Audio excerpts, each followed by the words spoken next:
여러분들이 그 남자를 사랑하시고 내 파트너의 성장을 진정으로 원하신다면 그게 가장 똑똑한 선택이거든. 이거를 아시면 이제 성장할 사람과 성장하지 못할 사람을 좀 구분하실 수 있을 겁니다. 자, 제가 오늘 하는 이야기도 그렇고 사전 예약, 펀딩을 받는 이제 남녀 연애 심리 강의도 이 신화에 대한 이야기를 가끔 할 건데, 신화에 대해 이야기를 하는 이유에 대해서는 오늘만 이야기하고 더 이상은 하지 않을 거예요. 왜냐면 어쩔 수 없습니다. 이제 모든 영상에서 배경 이야기를 항상 할 수는 없으니까. 물론 판매하는 강의에는 초반에 개념 설명을 다 넣지만 유튜브는 그럴 수가 없어요. 여러분들 그 리차드 파인만 영상 보신 분 있어요? 리차드 파인만? 그 기자가 자석 사이에 생기는 끌어당김이 도대체 뭐냐고 물어봤었나? 그랬는데 리차드 파인만이 7분 동안 조곤조곤 그 기자를 혼냈죠. 요약하자면 나한테 빙신 같은 질문하지 마라. 왜냐면은 서로 어느 정도 공유하는 지식이 있어야 자세히 설명이 가능한데 그런 게 없이 저런 질문을 하면 난 간단한 대답밖에 해줄 수 없다. 이런 맥락이었어요. 그러니까 질문도 잘 해야 된다. 서로 어느 정도 지식 수준이 맞아야지 질문도 되는 거죠. 내가 어린아이가 나한테 뭔가 여성 심리에 대해서 물어보면 여자는 그냥 그래. 이렇게 대답밖에 해줄 수 없잖아요. 근데 어느 정도 뭔가 아시는 분이 저한테 질문을 하면 더 자세히 설명해 줄 수 있겠죠. 저는 칼 융이 말하는 집단 무의식의 관점에서 설명을 하느라 신화 이야기를 하는 거예요. 이거는요, 칼 융의 분석 심리, 정확히는 그 심층 심리에서 굉장히 중요한 개념이거든요. 피터슨도 맨날 신화랑 성경 이야기를 하죠. 그래서 피터슨 책 리뷰를 보다 보면 꽤 많은 사람들이 아니 이 사람은 왜 이렇게 신화랑 성경 이야기를 구구절절하게 하냐고 의문을 가지는 경우가 많아요. 근데 그 사람들이 왜 욕을 할까? 하면 잘 모르니까. 피터슨이 그거에 대해도 설명해 주려면 100시간짜리 강의 하나 찍어야 될 겁니다. 피터슨이 융의 영향을 굉장히 많이 받은 사람인지도 모르고 융이 어떤 심리학자인지도 모르니까 융은 이 집단 무의식이라는 개념으로 인간의 정신을 설명을 했거든요. 집단 무의식이란 아주 쉽게 이야기해서 인류의 역사에서 수없이 축적되어 온 경험들, 이걸 말해요. 개인은 이거의 영향을 강하게 받을 수밖에 없고, 예를 들어서 현재 남성이 생각하는 여자는 지난 최소 수천 수만 년간 인류가 경험해온 여자에 대한 경험, 그게 계속 축적돼서 여성이라는 집단적 이미지가 생기는 거고, 현재 여성이 생각하는 남자도 똑같다는 거죠. 더 쉬운 예로는 어머니, 아버지를 떠올렸을 때 우리가 떠올리는 보편적인 이미지가 있죠. 근데 이게 우리 세대에 갑자기 확 생긴 거냐? MZ세대들은 뭐가 또 크게 다르냐? 아니죠.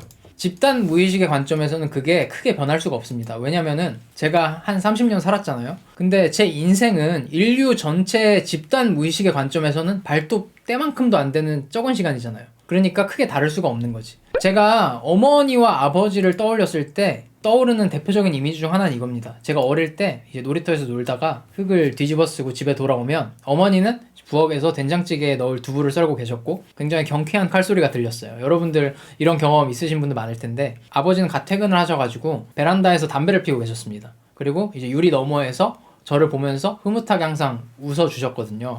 이런 추억, 이런 경험과 비슷한 맥락의 이미지를 나만 겪은 거냐? 아니죠. 우리 아빠도, 우리 할아버지도, 우리 증조할아버지도, 고조할아버지도 구체적인 상황만 다르지 뭔가 비슷한 맥락의 경험과 이미지를 겪어왔다는 거죠. 그게 축적돼서 다니엘이라는 사람이 생각하는 아버지, 어머니의 이미지가 생기는 건데, 그리고 이게 나만 그런 게 아니라 개개인이 가진 어머니, 아버지에 대한 이미지가 생각보다 크게 다르지 않다는 겁니다. 이런 거를 원형이라고 해요. 융이 이거에 대해 분석해 본 거고. 그럼 신화 이야기는 왜 하냐? 오늘도 신화 이야기를 할 건데 그게 대부분의 사람들, 특히 여성, 남성이라면 끊임없이 겪어왔던 서사니까. 피터슨도 항상 그런 이야기를 하죠. 신화에 나오는 영웅서사는 여러분들이 사실 다 겪게 되는 거다. 신화 속의 영웅서사가 특별한 이야기가 아니다. 너가 겪는 이야기다. 이런 말을 하죠. 여튼 바로 시작해보도록 합시다. 자, 여러분들 그 인스타 같은 데 보면 이런 게시물 좀 많죠. 놓치면 안 되는 남자의 특징 5가지. 이런 게시물 되게 많지 않아? 이거 본 적 있으신 분? 이런 거.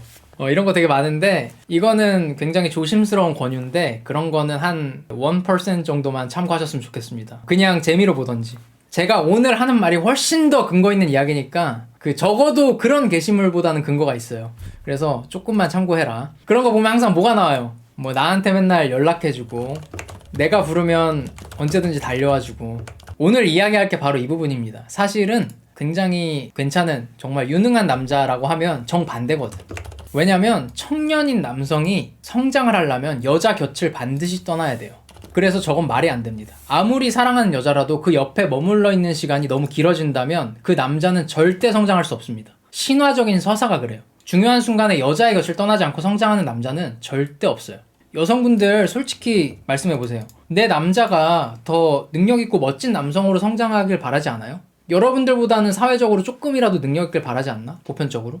한번 말씀해보세요. 이거를 바라지 않는 여성이 많을까? 솔직히 바라지. 대부분의 여성이 그걸 바라고 있습니다. 나보단 조금 괜찮았으면 좋겠고 지금보다 더 성장했으면 좋겠다. 이거는 진짜 사실이에요. 여성은요, 자신과 지위가 비슷하거나 높은 남성을 원합니다. 자기보다 지위가 낮은 남성하고는 잘 안 만나요. 그리고 한국은 이런 경향이 조금 더 심합니다. 요즘 최근에 기사를 봤는데 그 통계가 그렇더라고. 근데 이런 욕구를 충족하려면 남성이 여러분들 곁에 오래 머물러서는 안 된다는 거죠. 왜냐면 남성의 성장 과정에는 언제나 사랑하는 여자를 떠나는 이야기가 포함되어 있기 때문입니다. 자, 예를 들어서 파르시팔이라는 소년이 있었습니다. 이 파르시팔이라는 의미는 서로 상반되는 대극, 남성성과 여성성을 통합하는 사람이라는 의미를 가진 단어거든요. 도교나 유교의 관점에서는 도죠, 도. 결론적으로 파르시팔은 남성이 개인으로 서기 위해 겪게 된 여정이라는 의미를 가진 그런 이름이죠. 이 파르시팔은요, 어머니의 손에 키워졌습니다. 왜냐면 아버지가 돌아가셨거든. 형들도 아버지도 기사였는데 다 죽었어요. 그래서 파르시팔의 어머니의 이름이 뭐냐면 가슴에 사무치는 슬픔, 이겁니다. 너무 슬프잖아. 남편과 아들들이 다 죽었으니까. 근데 어느 날 그 소년인 파르시팔이 아주 그 멋들어진 황금색 말을 탄 기사 5명을 마주치거든요. 여기서 5라는 숫자는 그 융의 상징에서 삶의 완전함을 의미하고, 우리가 성인이 되는 동시에 이런 더 완전한 개인을 추구하려는 경험을 꼭 하게 된다는 겁니다. 근데 이건 어려우니까 넘기고, 여튼 이 5명의 기사가 너무 멋있어가지고 파르시팔이 집으로 돌아가가지고 어머니한테 엄마 나도 기사가 될 거야 이렇게 이야기를 해요. 근데 엄마는 그게 너무 싫죠. 왜냐면 남편과 다른 아들들도 다 기사였는데 살해당했잖아.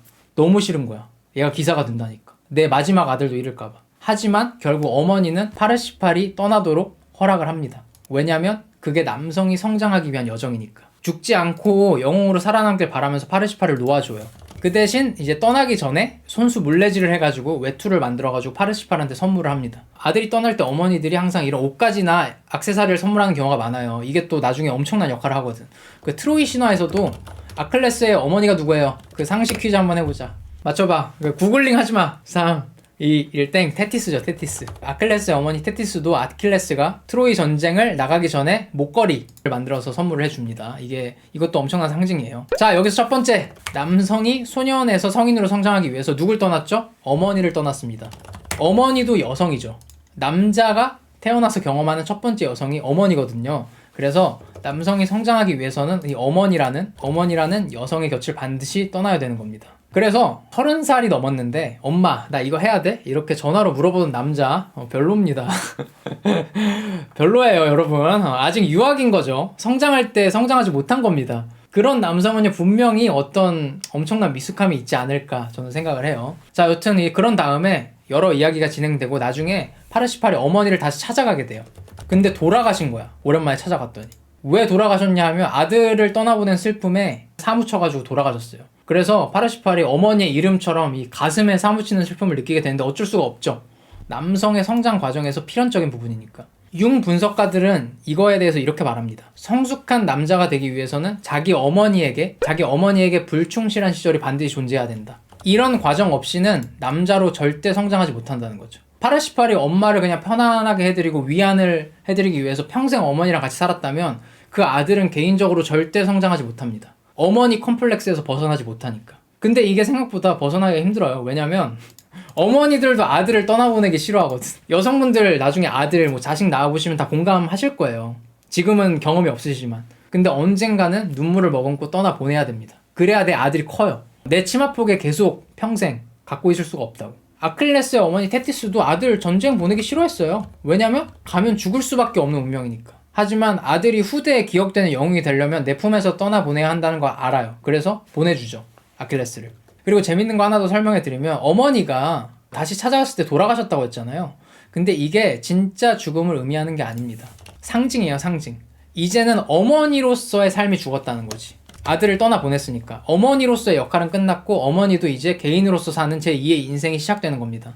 이것도 여성이 중년 넘어서 겪어야 될 성장 과정 중 하나예요. 파르시팔이 그 다음에 만난 여자가 누구냐면 블랑시 플레르입니다. 이 여자가 바로 파르시팔의 뮤즈가 되죠. 영감을 주는 여성.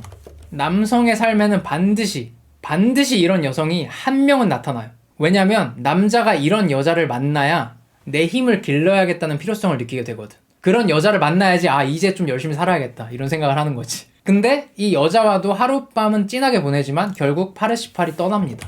결국 파르시팔이 떠났는데, 파르시팔이 어떨 때만 블랑시 플레르를 만나냐면 자기가 이제 영웅이 되기 위한 그런 험난한 여정에서 그 정서적 지지가 필요할 때 찾아오는 거죠. 이 여자 곁에도 계속 머무르면 안 되거든. 내가 이루기로 한 과제를 완수하기 전까지. 쉽게 말하자면 평일에는 열심히 일하고 주말에 진한 사랑을 나눈 다음에 다음날 아침에는 다시 떠나야 됩니다. 이럼에도 불구하고 많은 남성들이 자기 어머니, 내 뮤즈, 여성의 품에서 떠날 줄을 모르는 경우가 많죠. 그러면 안 된다는 거예요. 성장을 못해. 남성의 정신에 있는 6가지 여성적 요소들이 있는데 이걸 아니마라고 하죠.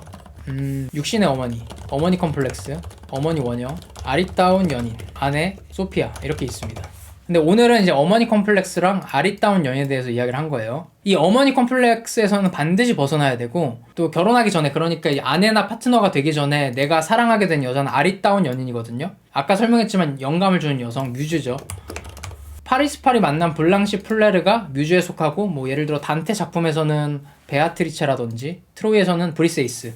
남성의 삶에 의미와 색채를 주는 여인, 건조한 삶에 생기를 주는 여자. 아킬레스가 트로이의 왕 프리아모스의 딸 브리세이스와 사랑에 빠지게 됐는데 브리세이스한테 뭐라고 해요? 너 덕분에 내 삶에 의미가 생겼어. 근데 청년 남성이 성장하려면 이 아리따운 연인의 곁에도 너무 오래 머물러서는 안 된다는 겁니다. 연애질에 너무 정신 팔려 있으면 안 된다고. 그래서 여성분들은 진짜 내가 이 새끼 괜찮은 것 같은데, 싹이 괜찮은데 내가 키워가지고 멋진 남자와 결혼하겠다 이런 결심이 있으시면 본인한테 시간을 너무 많이 쓰게 하시면 안 됩니다. 맨날 카톡하고 평일에 MZ세대들이 가는 핫한 카페 갈 시간이 없어요. 주말에만 가세요. 맨날 만나가지고 하하호호 소꿉놀이 하는 순간 그 남자는 본인이 원하는 만큼 성장하지 못할 겁니다. 열심히 구르고 그 남자가 지쳐서 여러분들을 잠깐 보러 올 때 그때 잘해주시면 돼요. 품어줘. 그때 언제나 같은 자리에서. 여러분들이 그 남자를 사랑하시고 내 파트너의 성장을 진정으로 원하신다면 그게 가장 똑똑한 선택이거든. 그 남자가 지금 당장은 여성들이 원하는 관심과 헌신을 주지는 못하겠지만 더 멋진 사람이 돼서 결국 찾아오게 될 겁니다. 그게 보편적인 서사 중 하나예요.